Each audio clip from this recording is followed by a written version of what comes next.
They always say grief hits you all at once. Like a wave. Like a wall. Like something sudden and enormous that knocks you off your feet and then recedes. They are wrong. Grief isn't a wave. Grief is slow. It's the second cup of coffee you pour and then forget to drink because you turn to say something to someone who isn't there anymore. It's reaching for a hand in the dark and finding only cool sheets. It's standing in the kitchen at 6 in the morning, staring at the cabinet and not remembering what you opened it for. Because the person you always made breakfast for isn't coming downstairs. Grief is small. Over and over and over again. It's a pair of small yellow rubber boots by the back door, the kind with the little flower pattern around the top, that you keep meaning to move to the closet because looking at them every morning is like a hand pressed flat against your chest. And somehow, you never do move them. Because moving them would mean something you're not ready to mean yet. My name is Danielle. I was 36 years old the spring the world cracked open underneath my feet. And before this story goes any further, before I tell you what happened in that church hall and what I pulled out of my coat pocket in front of 40 people who had been told I was the villain, take 1 second right now to subscribe to this channel. Because stories like this one, stories about ordinary women who face impossible things and answer with quiet strength instead of noise, these are the stories that remind us what we're actually made of. And you don't want to miss what's coming. I was a long-haul trucker. Had been for 11 years by the time any of this happened. I owned 2 rigs and ran freight routes across 4 states. And I'd built every inch of that business with my own hands, my own savings, and a stubbornness I inherited from nobody in my family and had to grow entirely on my own. My husband Marcus had been behind the wheel just as long as I had. 20 years. A careful man who kept his logbook in pencil even after the digital systems became law, because old habits are the bones of who you are. He coached our daughter's Saturday soccer team. He made coffee the way I liked it without being asked.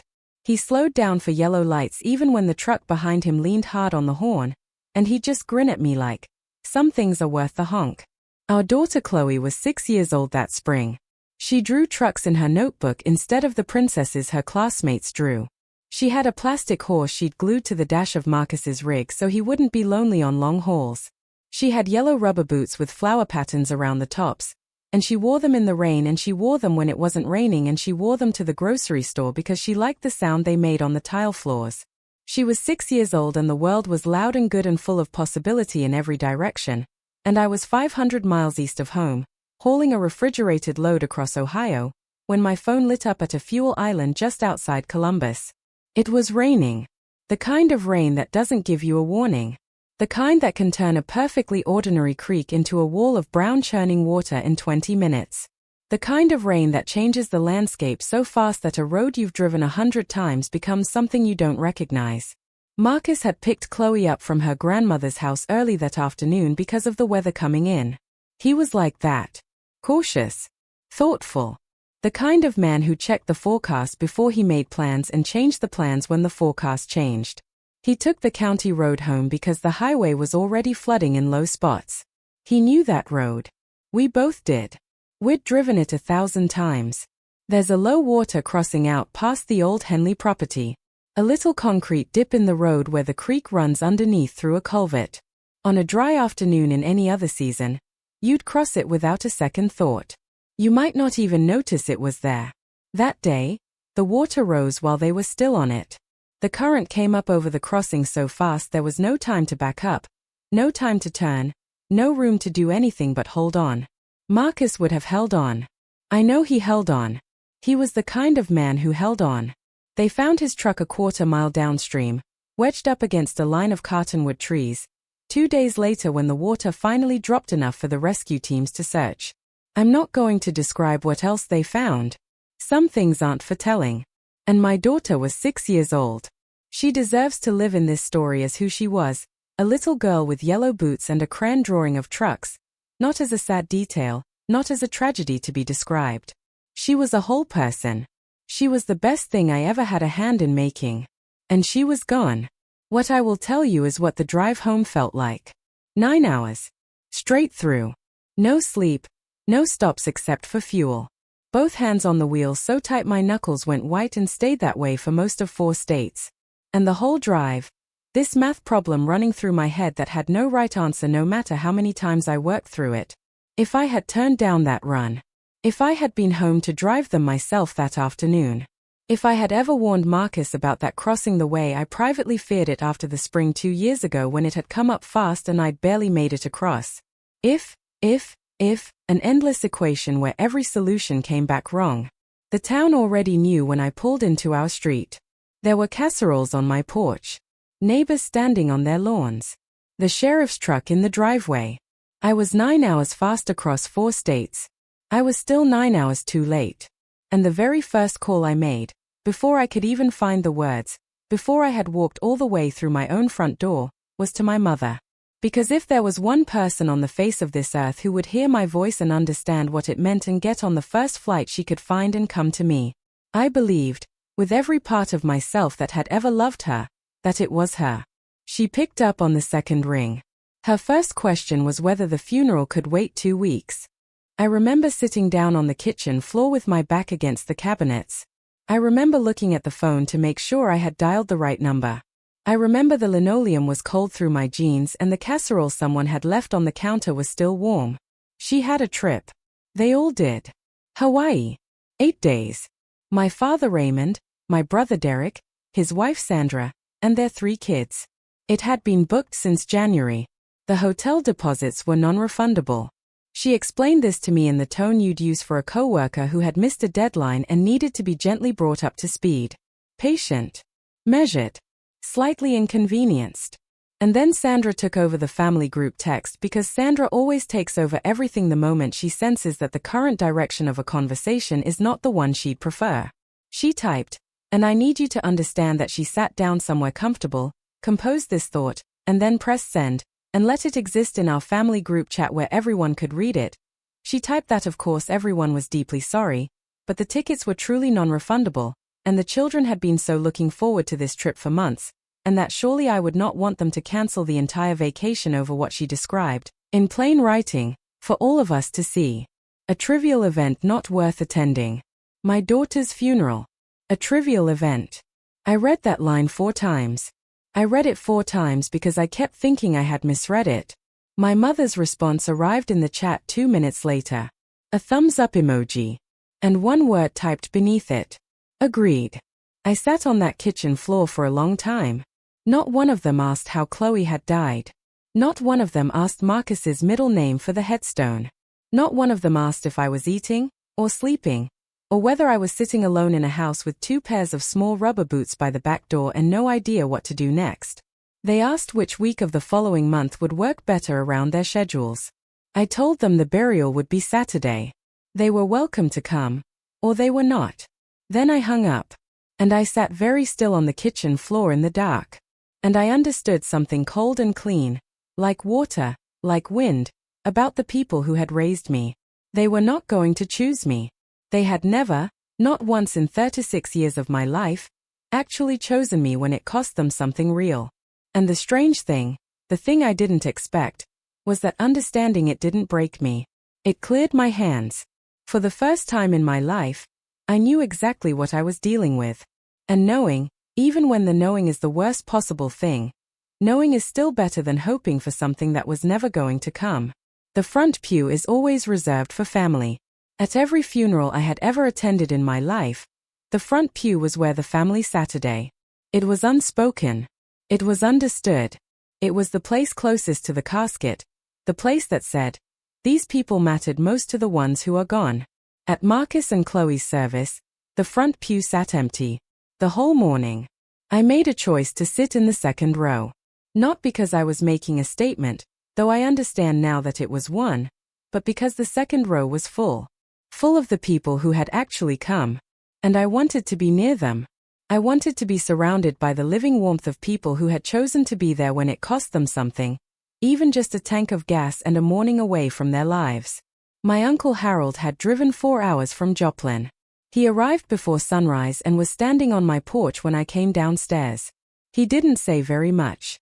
He just stood next to me through the whole service with his hand on my shoulder, steady and heavy, like a man gripping a fence post in a windstorm. Like a man who understood that sometimes the only thing you can offer someone is your physical presence and your refusal to let go.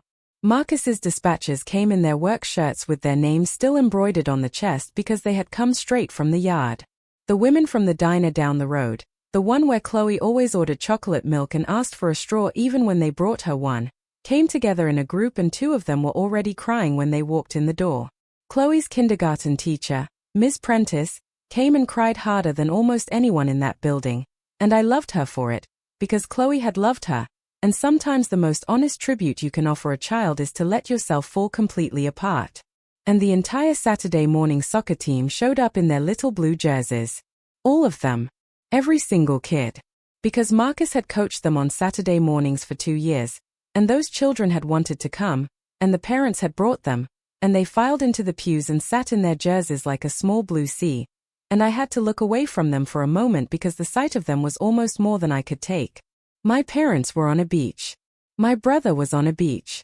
Their pew sat clean and empty and white while 100 people, truck drivers and diner waitresses and kindergartners and coaches and neighbors and women who had never even met Marcus but who knew someone who had, pressed in shoulder to shoulder in that church to say goodbye to a man and a little girl who had deserved so much more time. I gave the eulogy myself. I'd thought about asking someone else to do it. The pastor offered. Harold offered. But I couldn't put Marcus's life into someone else's mouth. I couldn't trust any other voice with Chloe's name. Those were mine to carry. So I carried them. I stood up there and I told the people in that room the truest things I knew. I said Marcus slowed down for yellow lights, even when it made other drivers angry, because he believed that getting there on time was never worth getting there reckless. I said Chloe drew trucks in her notebook instead of the horses and castles the other girls in her class drew. I said they were the best thing I ever built with my hands and my heart. And I said they were the only thing I couldn't keep. I didn't mention the empty pew. I didn't have to. Every single person in that building could already see it. And every single person in that building understood, without me saying a word, exactly what that empty row of clean white would meant about the people who should have been sitting in it. Afterward, Harold walked me to my car through the parking lot. The afternoon had gone gray and still. He waited until we were away from everyone else. And then he said the only honest thing any member of my family said to me that entire month. He said it quietly, the way you say something true when you've been waiting for the right moment and you know the right moment has come. Danielle, he said. They're not coming back to you. Not really. Not the way you need. You need to start planning your life like that's the actual truth and not something that might change. I looked at him for a long time. And then I nodded. Because somewhere in my chest, beneath all the grief and exhaustion and the desperate wish that he was wrong, I already knew he was right. I buried my husband and my daughter surrounded by the people who had actually come. And as I stood beside the 2 fresh graves with the wet grass soaking through the seams of my boots, my phone began to buzz inside my coat pocket. My mother's name on the screen. Calling from Honolulu. I looked at it for a long moment. Then I let it ring out into the cold wet air. I walked to my car alone. And I had no idea yet what she was about to ask me for the next time she got me on the phone. 5 days later she did get me on the phone. Because I finally answered out of pure exhaustion. The kind of tired that makes you pick up a call just to stop the buzzing. Just to get through one more small thing. Because you don't have the energy left to avoid anything. There was airport noise in the background. An announcement I couldn't make out. Wind somewhere. She didn't say hello. She didn't say she was sorry. She didn't ask how I was sleeping, or if I was eating, or if I had anyone staying with me in that house with the empty chair at the kitchen table and the yellow boots still by the door. Her voice went straight to business. The way it does when she has already decided how a conversation is going to end and she's just calling to deliver the conclusion. Danielle. We need to talk about the money. I sat down. What money? The $40,000. Her tone carried the particular patience of someone who believes you already know the answer and are wasting their time by pretending otherwise. And then she told me. My brother Derek's car dealership was in trouble. Serious trouble. The family needed to pull together. She needed me to see the bigger picture here and think about what family actually means in a moment of real crisis. And when I didn't respond fast enough, when the silence on my end stretched out just a few seconds too long, she said the line that I will hear in my sleep for the rest of my life. We can always make more money, Danielle. We cannot make more family. She said that to me, to the woman whose family was in the ground. She said it from an airport in Honolulu with sand probably still in the creases of her sandals, asking for $40,000 to rescue the son who had been lying on a beach reading a paperback while I sat in a funeral director's office choosing a casket small enough for a 6-year-old. I held the phone away from my face. I looked at the yellow boots by the back door. And I thought about how a person can take the most beautiful word in any language, family, and grind it down into a tool. A lever. A crowbar they press into the softest place they can find and push. I came very close to laughing. I came very close to something else entirely. Instead, I asked her one quiet question. What $40,000 do you think is yours? There was a pause on the line. The specific kind of pause that tells you someone has already decided what they are entitled to, and they are simply surprised that you have not yet agreed with their assessment. In that pause, I started to understand exactly what they believed, and exactly how wrong every part of it was. Here is what the $40,000 actually was. For years before any of this happened, I had decided I was done hauling other people's freight and ready to own my own equipment outright and build something with my name on it. I had been saving for years. I had most of what I needed. But I was short, and Marcus and I had needed a bank loan to close the gap on a good used tractor. The kind that could handle the routes I was running without breaking down in the middle of a hole in the dark. When you apply for a loan and part of your down payment comes from a family member, the lending bank does not take your word for the nature of that arrangement. They require documentation. Specifically, they require what is called a gift letter, a signed legal document in which the family member states clearly, in plain language, under their own signature, that the money is a true gift, that no repayment of any kind is expected, that it is not a loan, that the borrower owes nothing in return. My parents had signed that letter at their own kitchen table while I sat across from them watching. My mother signed it. My father Raymond signed it. Both of them. In ink. In front of me. And the letter was filed with the loan documents at the bank, and I kept a copy in my filing cabinet at home, and then I essentially forgot it existed the way you forget a document you filed in good faith and never expected to need again. My mother had apparently forgotten it too. Or she had decided that it no longer applied. Because in her accounting, the private, revised accounting she'd been running in her head, the one she never shared with me until she needed something from me, those gift funds had been reclassified sometime in the last 4 years. They were not a gift anymore. They were an investment. A family investment. And a family investment was apparently something the family could call in at any time it pleased, for any purpose it chose, and the person who had received it was expected to treat it as an open-ended debt regardless of what any signed document might say to the contrary. She had no idea what was sitting in my filing cabinet. Derek called the next morning to continue what my mother had started. My brother is younger than me by 3 years. He has a loud personality and a habit of starting sentences with look and a particular kind of confidence that comes from having had most of your important decisions supported by other people's money. He opened the car dealership 2 years earlier with capital he didn't entirely have, financed on enthusiasm and a floor plan loan and the belief that his name and his charm would be enough to move inventory on a lot full of trucks nobody was buying in a market that had been tightening for months. He didn't ask about Chloe when he called. He didn't say her name. He didn't say he was sorry he hadn't come. He didn't ask about the funeral, the grave, the headstone, none of it. He led with the dealership. Then with family loyalty. Then with the part of the conversation that told me everything I needed to know about how he had been thinking about me since the moment the accident happened. Look, Danielle, he said. You're alone now. What do you even need it for? I let that sit on the line between us for a long moment. You're alone now.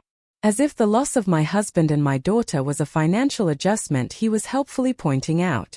As if grief came with a refund. As if being alone was a condition that somehow reduced your right to the resources you had built and earned and saved and worked 14-hour days for. Because hey, if there's fewer of you now, you need less, right? Simple math. Sandra texted that afternoon because Sandra genuinely cannot tolerate silence and interprets it as an invitation to fill. She wrote that family money was a shared pool, that I had drawn from the pool once, and now it was someone else's turn, and that frankly my attitude throughout this whole situation had been very hurtful to everyone who was trying to be supportive. Supportive. Sandra, who had typed a trivial event not worth attending into a family group chat and hit send. The worst part wasn't the asking. I want to be clear about that. I have given money to people I cared about without conditions, and I understand that families sometimes need to ask each other for things, and there is no inherent shame in that. The worst part was learning from my cousin Renee, about a week later, that they had already been running a completely different version of this story across the entire extended family before I had even said no. That Derek was struggling, that the family had rallied, that Danielle, sitting on her money and her trucks, was refusing to lift a finger for her own brother out of bitterness and selfishness. That grief had made me cold. That success had gone to my head. That I had turned my back on the people who had given me my start.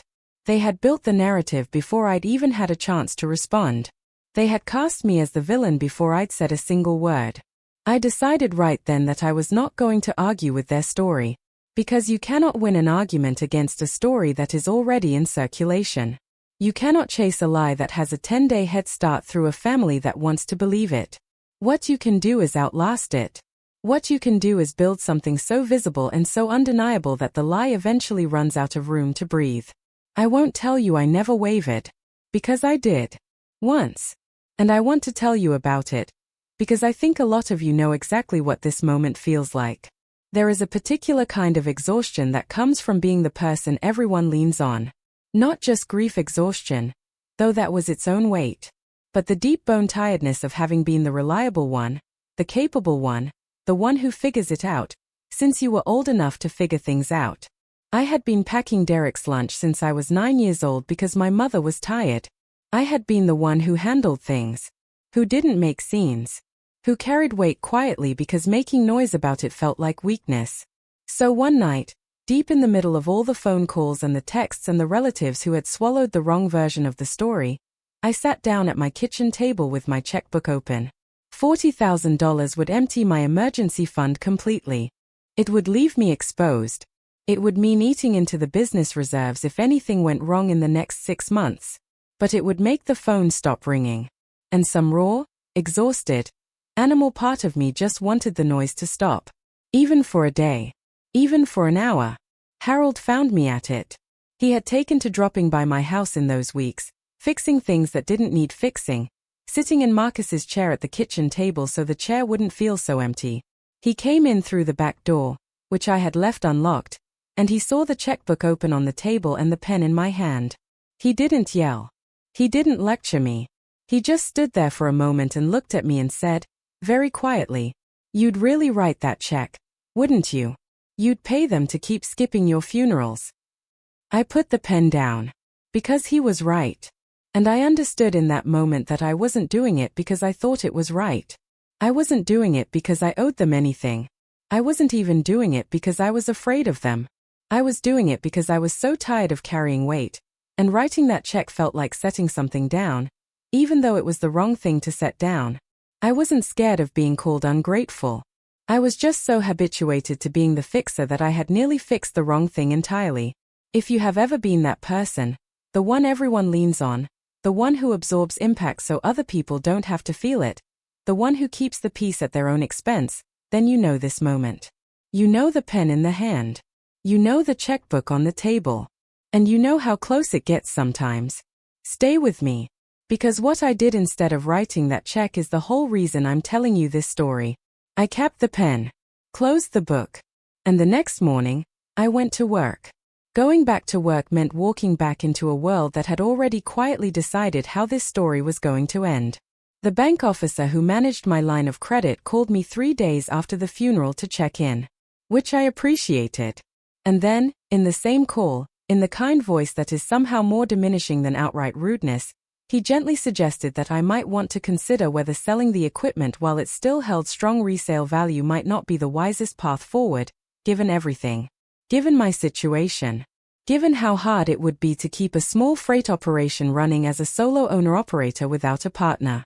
A freight broker I had worked with for 3 years suddenly became uncertain about whether he could commit to routing loads through my trucks for the upcoming quarter, given the circumstances.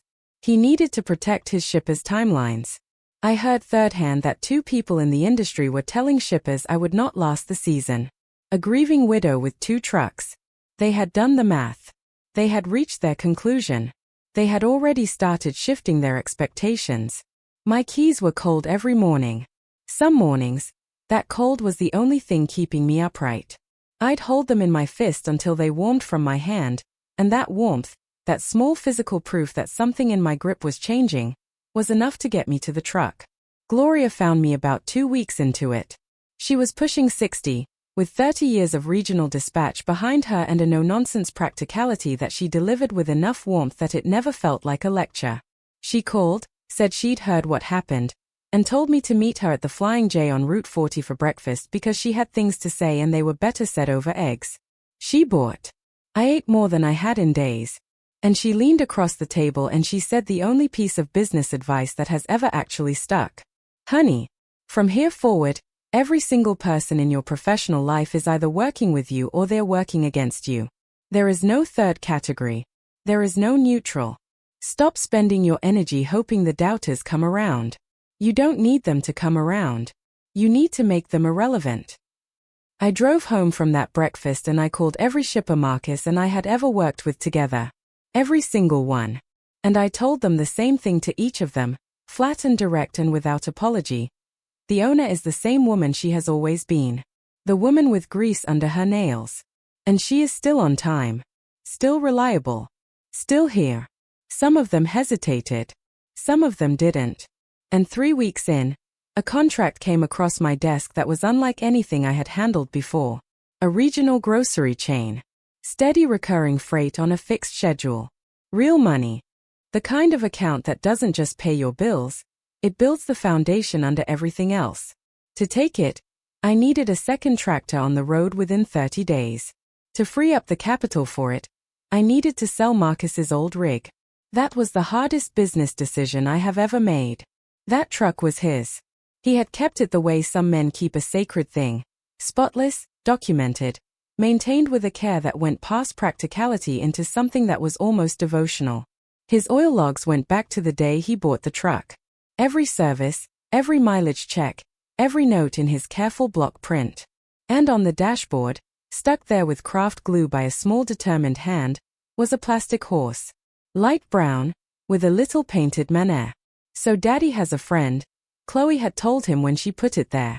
I'm not going to be in the truck with you but the horse can be. I sat in the cab for a full hour before I could make myself touch anything. And then I started going through the door pockets and the cubbies, gently, the way you handle a sleeping person's things when you don't want to wake them. His sunglasses.